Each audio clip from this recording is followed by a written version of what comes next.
Hello and welcome to Chesapeake Weekly Home Edition. It's Fire Prevention Week, so this week we're kicking off the show with a few safety tips. Cooking is actually the #1 cause of home fires, so kitchen safety is really important. Here's the Chesapeake Fire Department with some tips to keep you safe. The Chesapeake Fire Department is teaming up with the National Fire Protection Association to promote this year's Fire Prevention Week campaign, Cook Up Fire Safety in the Kitchen. This year's campaign aims to educate everyone on simple but important steps that they can take to protect themselves and those around them. According to the NFPA, cooking is the #1 cause of home fires and home fire injuries in the United States. Almost half of those reported start in the kitchen. 2/3 of cooking fires begin with the ignition of food or other cooking materials. Cooking fires can quickly grow, and I've seen many homes damaged and people injured from fires that were easily preventable. Here are a few tips to keep you safe in the kitchen. Never leave cooking food unattended.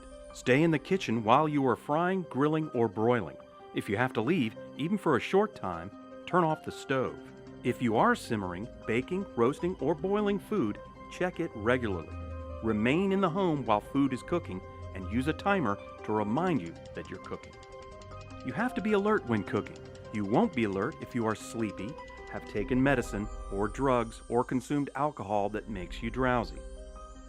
Always keep an oven mitt and pan lid nearby when you're cooking. If a small grease fire starts, slide the lid over the pan to smother the flame. Turn off the burner and leave the pan covered until it is completely cool. Have a kid-free zone of at least 3 feet around the stove and areas where hot food or drink is prepared or carried. It is our hope that you will embrace this tasty advice and serve up fire safety in the kitchen. Now keep in mind that fire safety is critically important for the older residents in our community. Older Americans are more likely to die in a house fire than anyone else. So if that's you, or perhaps you're a caregiver or you have a loved one, then consider a few of these tips to help keep them safe. So first of all, they should have enough smoke alarms that they can be heard no matter where they are in the house. So whether they're back in the bedroom or in the living room watching TV, no matter where they are, they need to be able to hear a smoke alarm. The other piece of it is to have an evacuation plan. So taking into consideration any physical limitations that they might have, how are they going to get out of the house? How are they going to get out safely in the event of a fire? These are just a few of the things that you need to think about and the conversations that you need to have, because fires can and do happen, so we all need to have a plan. There's only 1 week left to register to vote for the November election. October 13th is the voter registration deadline. Keep in mind that is also the deadline to change anything on your registration. So if you're already a registered voter, but perhaps you've moved recently or there's anything there that you need to change, you've got to do all of that by October 13th. Now let's go over a few of the qualifications to vote. So perhaps you're not registered now and you're not sure if you're qualified. Let's find out right now. So you must be a citizen of the United States who will be at least 18 years old by November 3rd. In order to register in Virginia, you must also be a resident here. If you've been convicted of a felony, your right to vote must have been restored. And finally, you cannot be currently declared mentally incompetent by the court of law. You can register to vote online at elections.virginia.gov, or you can do so in person at the Chesapeake Voter Registrar's office. That's 411 Cedar Road. Just make sure that you do it before October 13th. Chesapeake Public Schools continue to move forward in their plan to get kids back into school buildings. Of course, for those kids who have chosen that that's what they want to have. Kids have been learning virtually since the beginning of school, and so much of that is thanks to our teachers. They have had to be flexible. They have had to learn new tools and new tricks, and they have truly stepped up to that task. So as always, they're kind of the unsung heroes. So we're taking a minute here to give a virtual high five to all the teachers out there doing great things for our kids. Here's a clip from a recent edition of the Mayor's Emergency Response Roundtable doing just that. First of all, I have to say kudos to our teachers. If you walk into any of our classrooms right now, I think you would be just utterly amazed to see how our teachers have adapted to this whole new way of learning.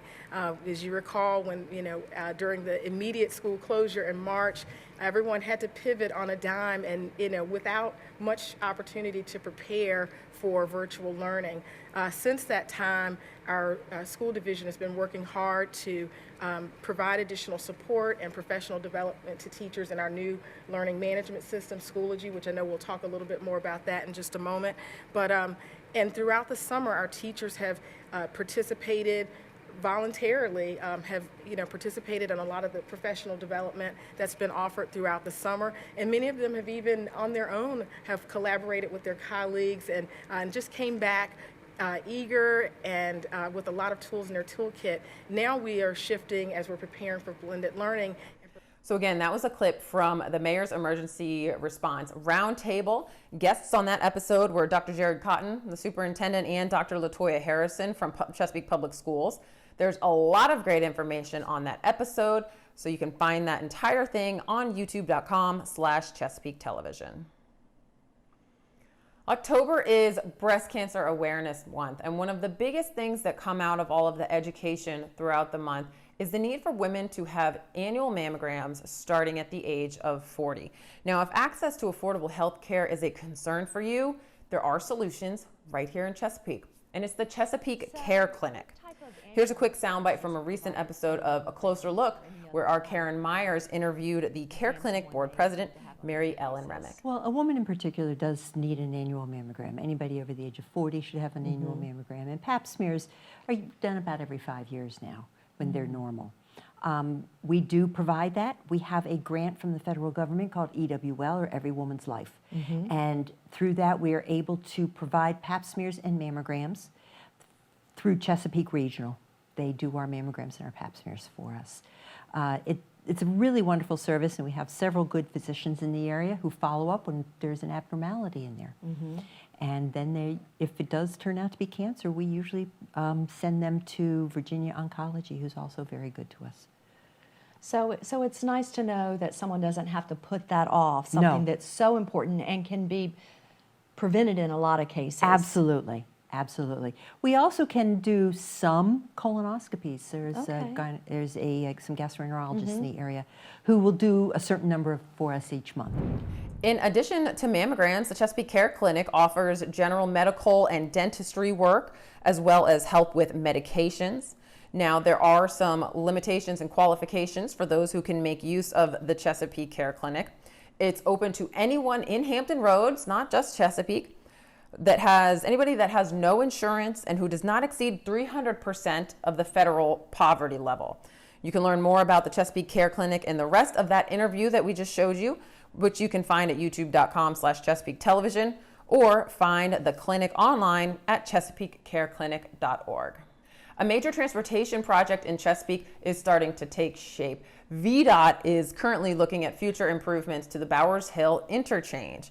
Right now, they're in the study phase, and they're looking for your thoughts. So they're going to be accepting that information through an online survey. If you frequent that interchange, you should absolutely take this survey. They're looking to identify needs to set goals for the study. So they'll be asking things like, where in the study area do you typically encounter traffic? Or how often do you encounter construction or accidents? You can find a link to the survey as well as more project information at bowershillinterchange.com. Now here's VDOT's Senior Communications Specialist, Nina Ulrich, with more. Some of the things that we're taking a look at right now is we're in the current data collection phase of the EIS, which involves collecting information from surrounding wetlands, roadways, and resources in that area.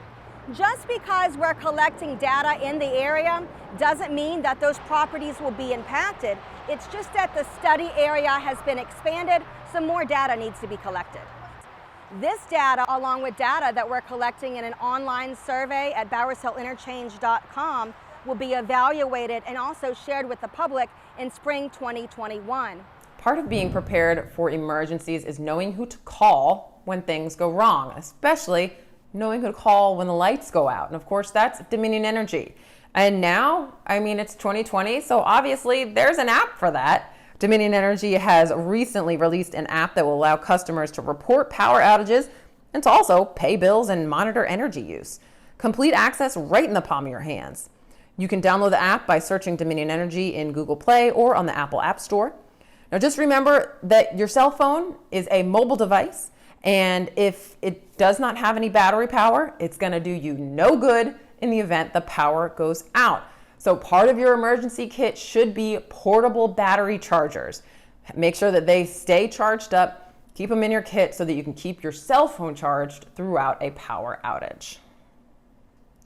That's all I've got for this week. A quick reminder that next Monday, October 12th, is Columbus Day, so all city offices, courts, and libraries will be closed. Chesapeake community centers will be open, but only from 2 to 6 p.m.